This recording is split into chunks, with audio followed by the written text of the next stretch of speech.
Hi, this is Shui with a review of the Reebok liquifect. I think this is the second version of liquifect. The first one, if you bought it, they give you a keychain with the liquifect gel system on it, like they did with other models in the past. But anyway, this is comparable to the Energon Run, which I gave high praise to. I'm actually wearing this to play basketball these days like a madman.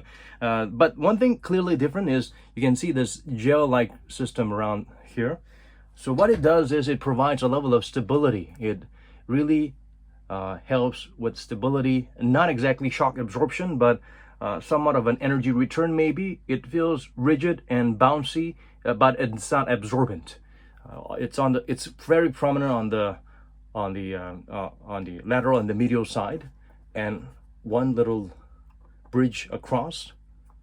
So what they do is they provide the stability. But one downside is that it actually puts a lot of weight. It's a lot denser and heavier than foam. So it weighs about, for a size 9, it weighs about 340 grams. So this about 280 grams, this about 340. So this actually weighs about 60 grams, helps the shoe weigh about 60 grams more.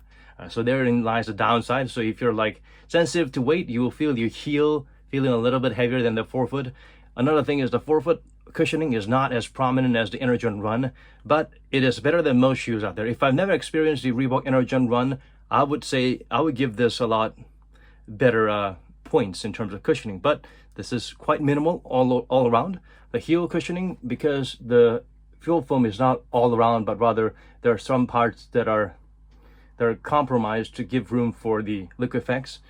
So it's not exactly as soft as Energon Run, but once again, if you were to wear the Energon Run, and you might feel a little bit of a lateral or medial instability because it's soft all around. But for me, softness is all I need. Soft and grippy outsole for that movement, side to side, back to front, or whatever. I still prefer the Energon Run. The outsole is also a little bit different. This is more generic, not as well-rounded. This is not for lateral grip. It's more for forward strides. The outsole is pretty thick, so it's pretty durable. But I still prefer the outsole pattern and the grip that's provided by the Energon Run. As you can tell, it's great for forward and lateral movement as well. Overall, the fit is similar to the Energon Run.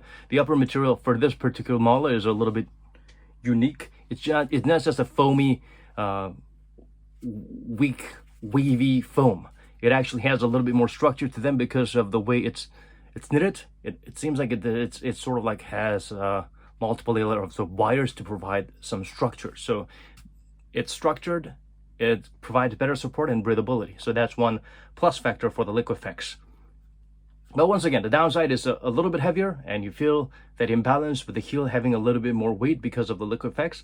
And stability better, but cushioning, Energon Run is better. The fuel foam is sacrificed to provide the room for the stability that liquifects provides. Yeah, that pretty much sums it up. It's a beautiful shoe. It's great for casual walking or running.